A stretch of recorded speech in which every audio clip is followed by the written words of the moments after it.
20 days ஊருக்கு போயிட்டனால என்னோட சமையல் நான் ரொம்ப மிஸ் பண்ணிட்டேன். யூசுவலாக வீக்கெண்ட்ஸில் நிறைய நான்வெஜ் எடுத்து நானே சமைப்பேன். அது எனக்கு ரொம்ப பிடிக்கும். ஸோ இந்த வாட்டி ப்ரானு, ஃபிஷ்ஷு, சிக்கன் அதெல்லாம் எடுத்திருந்தோம்.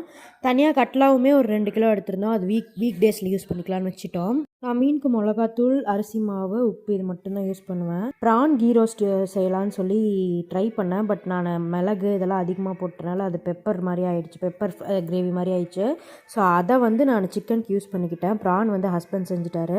இதுக்கு எல்லாத்துக்கும் ரசம் தான் வைக்கலான்னு சொல்லி பிளான் பண்ணோம். பட் இந்த வெத்து சாம்பார் வச்சா சூப்பராக இருக்கும்னு சொல்லி நான் தான் அது வச்சுருந்தேன். குக்கர்லேயே எல்லாமே செஞ்சுட்டு தனியாக தாளிப்பு போட்டுருவேன். அது செம்மையாக இருக்கும் இந்த மாதிரி ஒரு ஸ்பைசியான கிரேவிஸோட.